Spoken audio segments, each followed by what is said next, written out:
Innal hamdalillah alladzi arsala rasulahu bil huda wa dinil haqq liyudhhirahu 'ala ad-dini kullih arsalahu shahidan wa mubassiran wa nadhiran wa da'iyan ila Allahi bi'idhnihi wa sirajan munira. Ashhadu an la ilaha illallah wahdahu la sharika lah shahadatan 'addaha li liqa'ihi dakhira. Wa ashhadu anna sayyidana wa nabiyyana Muhammadan abduhu wa rasuluh arfa'al bariyati qadra. Allahumma salli wa sallim wa barik ala sayyidina Muhammad wa ala alihi wa ashabihi wa sallim tasliman katsira. Amma ba'd, fa ya ayyuhan nas ittaqullaha haqqa tuqatih wa la tamutunna illa wa antum muslimun. Ma'asyiral muslimin wa zumratal mu'minin rahimakumullah. Mengawali khutbah pada siang hari ini, rasa syukur marilah senantiasa kita haturkan kehadirat Allah Subhanahu wa Ta'ala, yang alhamdulillah dengan hidayahnya sampai saat ini, sampai detik ini kita masih ditakdirkan dalam keadaan iman, dalam keadaan Islam. Dengan limpahan imannya pula kita masih diberikan kesempatan untuk mampu menunaikan salah satu kewajiban kita sebagai seorang muslim, yaitu jamaah ibadah salat Jumat di masjid tercinta kita ini. Tentu harapan kita mudah-mudahan seluruh rangkaian ibadah kita pada siang hari ini benar-benar diterima oleh Allah Subhanahu wa Ta'ala. Ma'asyiral muslimin wa zumratal mu'minin rahimakumullah. Melalui mimbar yang mulia ini, tak bosan-bosannya perkenankanlah khatib mengingatkan dan mengajak kepada diri khatib pribadi khususnya, serta kepada seluruh jamaah, marilah senantiasa kita tingkatkan keimanan dan ketakwaan kita. Karena sesungguhnya hanyalah takwa ukuran kemuliaan seorang hamba di sisi Tuhannya. Inna akramakum indallahi atqakum. Ma'asyiral muslimin wa zumratal mu'minin rahimakumullah.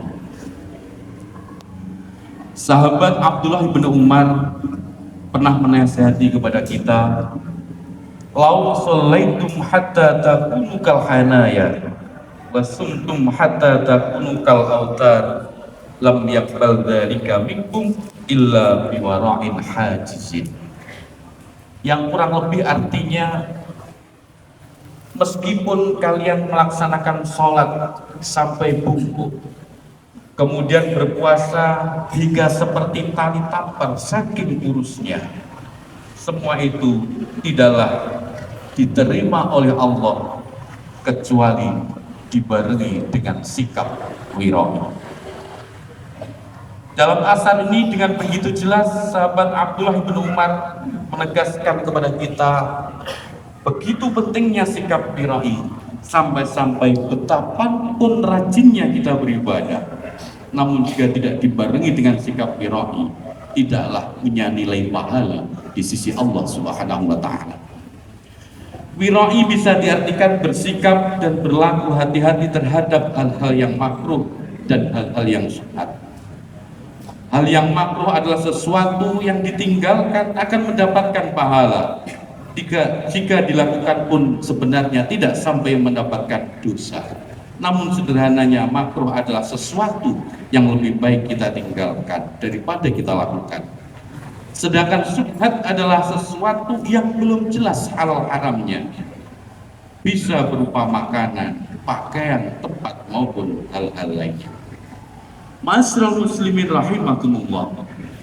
Sejenak mari kita renung betapa kita ini mudah terkesima dengan kemewahan dunia, yang tidak jarang hal itu menyeret kita menuju api neraka. Meskipun Allah Subhanahu wa Ta'ala dengan jelas telah memerintahkan kita untuk menyelamatkan diri dan keluarga kita dari api neraka, namun betapa kita rasakan bahwa godaan di dalam berbagai lini kehidupan terasa begitu menyempitkan dada. Gaya hidup konsumtif makin menjepit kejujuran hati nurani manusia, semakin mendesak manusia untuk melepaskan diri dari kesederhanaan dan gaya hidup bersahaja. Seolah-olah tidak ada lagi yang namanya sederhana, yang ada hanyalah kemewahan. Tidak ada lagi hidup bersahaja, yang ada adalah hidup berbelanja. Harta dan dunia adalah segalanya. Kekayaan adalah nilai tertinggi dalam kehidupan manusia. Harta adalah solusi, miskin adalah bencana. Ma'asyiral muslimin rahimakumullah, gaya hidup yang seperti ini selalu menuntut kita untuk membeli dan berbelanja. Tidak untuk memenuhi kebutuhan, namun lebih untuk menunjukkan kelas sosial di tengah-tengah masyarakat. Ma'asyiral muslimin rahimakumullah, menata hidup di zaman sekarang tentunya semakin rumit. Bukan saja karena sulitnya mencari uang, namun juga susahnya menemukan rezeki dari jalan yang halal. Karena zaman dan kondisi memaksa semua hampir dicampur antara yang halal dan yang haram. Makan di pinggir jalan, di warung maupun di restoran adalah halal. Namun jika restoran menjual berbagai makanan yang haram, termasuk minuman keras, maka itu akan menjadi syubhat. Menerima uang tanda terima kasih adalah halal, namun jika pemberinya adalah pelaku-pelaku kejahatan, maka pun itu menjadi hal yang syubhat. Begitulah seterusnya dan seterusnya. Betapa hidup ini dirundung dengan kesyubhatan. Dan jarang sekali di antara kita yang berhati-hati menghindarkan diri dari hal-hal yang syubhat ini. Ma'asyiral muslimin wa subratal mu'minin rahimakumullah. Dengan menyampaikan gambaran ini bukanlah maksud khotib ingin menakut-nakuti, namun hanyalah mengingatkan betapa kehidupan kita ini sebenarnya telah mengalami penurunan kualitas akibat terlalu menuruti nafsu syubhat yang berlarut-larut. Ketika syubhat terus diikuti dan dituruti, maka akan menyerumuskan kita ke dalam jurang keharaman. Oleh karena itu, mengekang nafsu kepemilikan, nafsu berbelanja, maka harus kita lakukan, kita belajar dari sekarang. Kita belajar kembali kepada perilaku para ulama salaf tentang bagaimana bersikap biroi, sikap yang menjaga perilaku kehidupan dari berbagai hal yang syubhat maupun yang makruh, terlebih dari hal-hal yang haram. Karena pada umumnya manusia akan terpeleset ketika terlalu menuruti nafsu keinginan, di mana sebagian besar keinginan ini berada di dalam wilayah syubhat dan haram. Sangat sedikit keinginan yang beridentitaskan kehalalan. Maka tentu cara terbaik menghindarinya adalah dengan menurunkan nafsu keinginan serendah-rendahnya. Semakin sedikit keinginan untuk memiliki, insya Allah semakin besar pula peluang untuk tidak terjebak di dalam kesyubhatan. Ma'asyiral muslimin wa subratal mu'minin rahimakumullah. Paling tidak ada 3 hal yang perlu kita perhatikan agar kita bisa terhindar dari hal-hal yang syubhat, terlebih perkara yang haram. Yang pertama adalah mempunyai keyakinan sihatul yakin, yaitu keyakinan yang kuat, benar-benar yakin akan adanya rezeki yang telah disiapkan oleh Allah Subhanahu wa Ta'ala. Ingatkan diri kita ketika ingin melakukan atau mengambil sesuatu yang haram, bahwa tanpa melakukan itu Allah pun sebenarnya telah menyiapkan rezekinya kepada kita.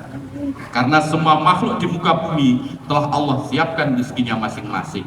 Maka janganlah khawatir tidak mendapatkan bagian atau terlewatkan. Bukankah cicak yang tidak bersayap mendapatkan santapannya dari nyamuk yang bisa terbang? Apalagi kita manusia, yakinlah Allah pasti akan mencukupi kebutuhan kita. Yang kedua adalah kamalus ta'alluq bi rabbil alamin, menggantungkan sepenuhnya urusan rezeki kepada Allah Subhanahu wa Ta'ala. Jangan sampai menggantungkan kepada sesama manusia, karena hal ini akan menyebabkan kita menjadi seorang peminta-minta, menjadi pengemis yang selalu mengharapkan belas kasihan pemberian orang lain. Yang ketiga adalah wujudus sukuni ilaihi, merasa tenang dengan apa yang telah Allah berikan kepada kita. Bahwasanya hidup dengan kekayaan ataupun kesederhanaan, juga hidup kecukupan, semuanya dapat diterima dengan lapang dada. Kekurangan merupakan cobaan, kemewahan pun juga merupakan ujian dari Allah. Bagaimanapun keadaan hidup di dunia, hendaknya kita terima dan kita jalani dengan penuh keikhlasan. Ma'asyiral muslimin wa zumratal mu'minin rahimakumullah. Mengakhiri khutbah ini, sekali lagi khatib mengingatkan, mengajak, marilah semua ibadah yang telah kita lakukan dengan tekun dan rajin, kita barengi dengan berusaha untuk bersikap qira'i, menjauhi dari hal-hal yang makruh maupun yang subhat, agar ibadah ini benar-benar mempunyai nilai pahala di sisi Allah Subhanahu wa Ta'ala. Mudah-mudahan Allah senantiasa limpahkan rahmat dan hidayahnya kepada kita, sehingga kita mampu menjaga diri dan keluarga kita dari api neraka. Amin amin ya rabbal alamin. Inna ahsanal kalami kalamullahil malikil alam. Wallahu yaqulu wa bi qawli yahdatil muhtadun. Wa idza quri'al qur'anu fastami'u lahu wa ansitu la'allakum turhamun. A'udzu billahi minas syaitonir rajim. Bismillahirrahmanirrahim. Wal 'asri innal insana lafi khusrin illa alladziina aamanu wa 'amilus shalihati wa tawassaw bil haqqi wa tawassaw bis sabr. Barakallahu li wa lakum fil Qur'anil Azim wa nafa'ani wa iyyakum bima fihi minal ayati wa dzikril hakim wa taqabbala minni wa minkum tilawatahu innahu huwas-sami'ul 'alim. Aqulu qouli hadza wastaghfirullah li wa lakum wa lisairil muslimina wal muslimat fastaghfiru innahu huwal ghafurur rahim.